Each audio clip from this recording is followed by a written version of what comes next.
Good evening. Thanks for inviting me, Winnipeg. When I first told my family that I was going to do a TEDx talk, my 14-year-old son, who's kind of 14 and cynical, he basically said to me, "Mom," that's his cute little face down there in the corner, he said, "Mom, well, TED Talks, I listen to TED Talks. Those are important. Like, those people do amazing things. And they're funny, Mom, and they're charming and they have charisma." At which point my partner said, "You need to stop talking, Wyatt." So I dedicate this talk to my beautiful son, Wyatt. I, as a 45-year-old woman, spent the summer living in a frat house in Boulder, Colorado, which is an odd thing to do for a mom who's 45 years old. But I spent the summer as part of something called the Unreasonable Institute, and I am highly unreasonable, so it was a fitting place to be. The Unreasonable Institute is an accelerator for ventures that are determined to change the lives of 1 million people. And there were 26 of us from 17 countries. It was a completely amazing experience. If you want to ask me about it, do so afterwards. I'm actually a fellow in that program, and then something else called the Ashoka Fellowship. And so I get to hang out with these amazing people that are changing the world as a normal course of action. I'm actually just back from San Francisco from a conference called Social Capital Markets, which is a gathering of 1,500 entrepreneurs and investors in ventures that they think can make a difference to changing the world. And it was an amazing sight of an economy that I think is emerging. So tonight I'm going to take you around the world and back in 18 minutes or less, and the clock is running. I want to show you a world that I think you will want to see for your children, a world that you're going to meet some of the actors that are fundamentally reinventing, and then there's an invitation to all of you. A few years ago, I read Paul Hawken's book, Blessed Unrest. It's hard to see you, but has anyone heard of Paul Hawken? Can you raise your hands? Oh, nice. He also wrote a book called Natural Capitalism, which was a big transformational book for a lot of people. Blessed Unrest maps this emerging movement of movements, this coming together of people all over the world, the largest movement in the world's history that integrates ending global poverty, addressing climate change, and reintroducing traditional wisdom. And so this talk is also for Paul. I want to talk to you a little bit about the history of human beings. I got really interested in getting ready for this talk in looking at, well, when did we live more sanely? That I knew there had to have been a time where humans weren't just trashing the joint and where men and women lived together. And I wound up back with cave people, back in very ancient hunter-gatherer times. The interesting thing was they did live ecologically very sanely. They had the lowest per capita energy use of any other time in human history. They also had the highest relationship between men and women, that actually gender relations back in this time were phenomenally good, which meant that they actually had a lot of other kinds of relations, intimate relations. And the evidence actually today is that equitable couples today, just like then, actually know each other better, biblically. And so that's, I think, an important piece to remember about the world we live in now and the world that they lived in. The other thing that was really interesting for me as a woman is that it was primarily men that were hunters, mostly women that were gatherers, but not exclusively. And even though it was men going out and bagging the big prey and dragging the mastodon back to the tribal community, it was actually the women that divvied it up. Women were in charge of distribution as a way of equalizing power. It was men and testosterone that got excited about going to war, but the warriors had to come back to the elders, and particularly the grandmothers, in order to get permission to go to war. And so there were all kinds of pieces about this really traditional society. So I got really, really curious about where does that ancient knowledge about how to live on Earth and with each other, where does it live within modern humans? And I wound up in our brains. I wound up looking at the reptilian brain, the most ancient brain in human history, that little knob that's at the back of our brain in the very center.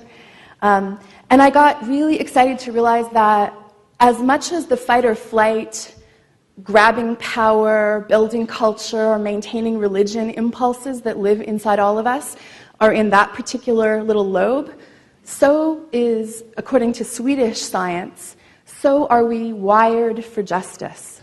That actually hardwired into every human being is a sense of fairness. It's in us to treat each other well. It's not an anomaly. And I think anybody that has children knows that babies are gorgeous creatures. They don't come into the world full of malice and spite. Sometimes our culture misdirects them. And so that got me even more curious about brains, and I became obsessed with everything to do with brains. My family was driven insane by it. And the first thing I want to say to all the men in the audience, the most important thing for you to remember about this talk is men have bigger brains. You do. You have fundamentally bigger brains, and you have more gray matter. That's important. Stay with that particular thought, because I'm going to say some other things later that you might not like. And so that means that information processing, that linear, that short-term, that spatial relations, we know what happens with driving in men and women, that part of the brain, hats off to the boys, you have it. But white matter, the interconnective tissue between all of the components of the brain, the parts of the brain that oversee networking and communications and long-term thinking. I mean, we know what it's like to go shopping with a member of the opposite sex. Men hunt and women gather, and it can drive everybody crazy. And so I really believe, and lots of scientists across lots of different disciplines have come to the conclusion, that we're not wired the same, that our brains work differently. And so as much as this talk is about empowering women and men to reinvent the economy, I think we should stop pretending that we're the same, because I don't think we're the same. We're in different bodies, we're in different brains, we have different gifts to bring to the world. It turns out that men's eyesight is even more linear and narrow, and women's eyesight is even more wide-focused and broad. We're built differently, and I think that difference has strengths that can help us reinvent the world by bringing more women in, especially to deal with cataclysmic issues. And I think we're facing cataclysmic issues. I think traffic, sprawl, urban poverty, rural poverty, bottom of the pyramid, people who can barely afford to eat, poverty, climate change, oil spills, trashed energy infrastructure, and a collapsed market. I think that hits most of the low points of our modern moment in time. And I think we got there by forgetting connections, forgetting relationships, pretending there is a single bottom line. There is no such thing as a single bottom line. We just manipulate economics to leave out all the stuff we don't want to deal with. We don't want to deal with communities, leave them out. We don't want to deal with poor people, out. We don't want to deal with impacts on the environment, out. And we've built a world that, frankly, is a bit of a mess. But it hasn't always been that way, and there's all kinds of new people that can come in and help us fix things. And that's the other kind of big thing that I want to talk about. There's a man who's one of my mentors that I have enormous regard for. His name is Jigar Shah. He ran one of the most successful solar companies in the world and now works for Richard Branson, running something called the Carbon War Room, which is trying to get the U.S. to rewire itself fundamentally and allow the awesome power of entrepreneurs to harness the market economy and drive us with all of the force of the market towards a cleaner, greener, saner, more responsible, less impoverished world.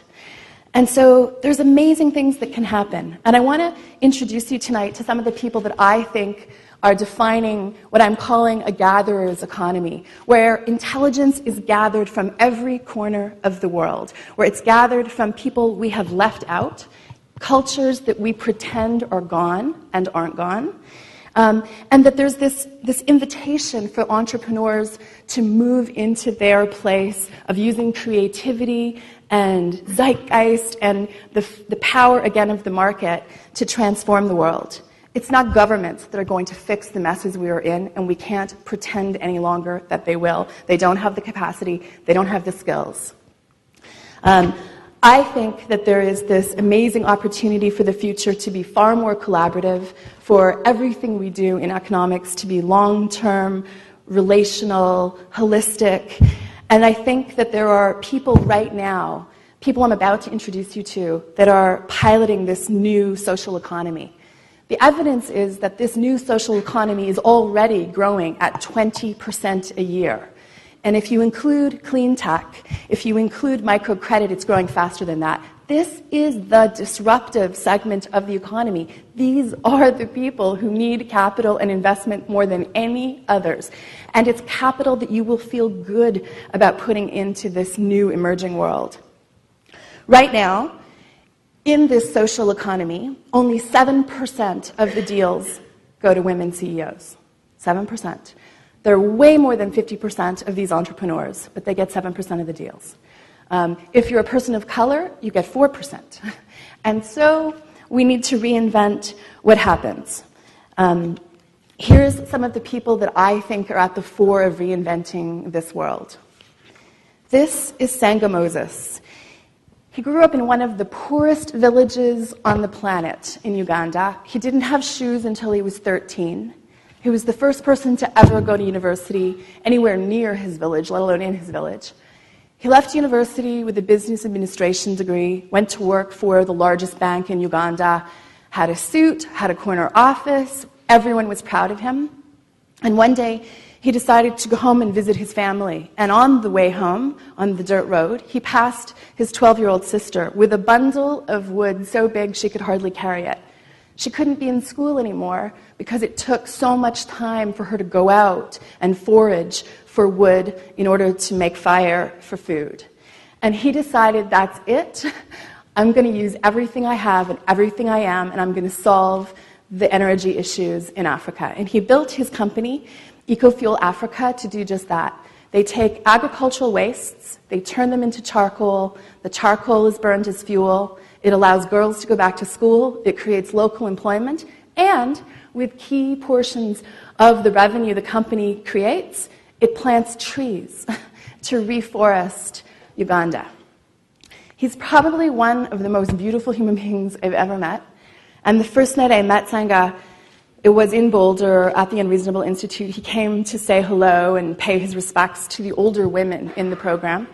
And we sat talking about how different we all were. You know, people from 26 countries, 17 countries, 26 people. And we were pointing at all these differences, and he said, but Mom, he called me Mom, but Mom, he said, here's the thing, all of our work, it's all love. We all love and do love for a living. He's an incredible leader, and he will fundamentally change Africa. This is Sabagul. She's a mathematics and economics genius. She has 2 degrees from MIT, graduated, Fortune 500, desk job, was doing really interesting things, and then it hit her.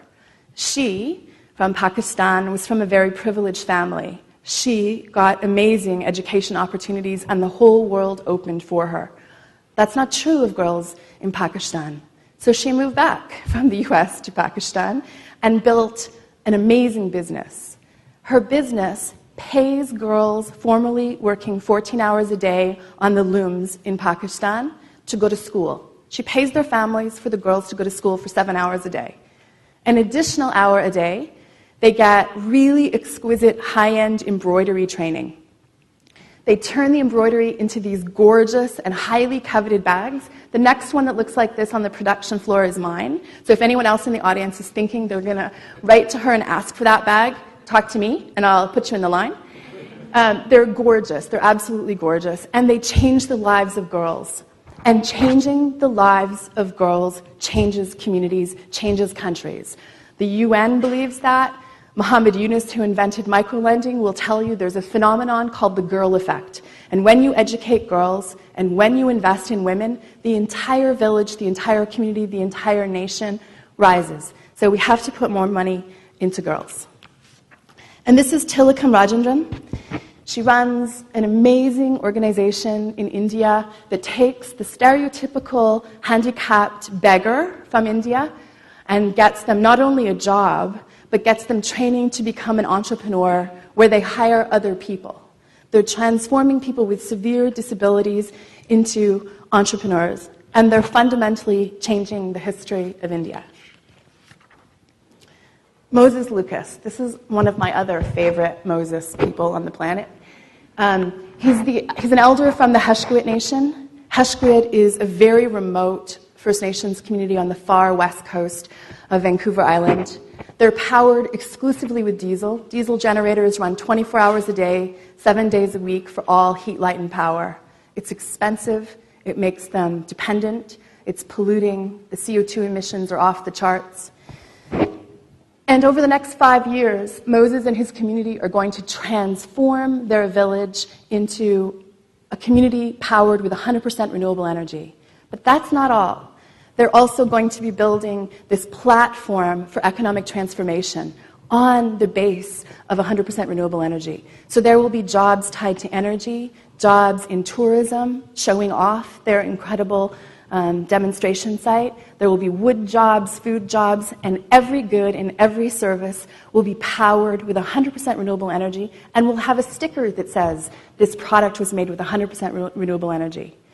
They will be one of the proving grounds in North America for the fact that we can do it with 100% clean energy. The experts around the world right now are fighting over whether it will be 2030 or 2050 when we move to 100% renewables. Scotland has set a target of doing it by 2020, and they're on their way. Off-the-shelf technologies are abundantly available to do this.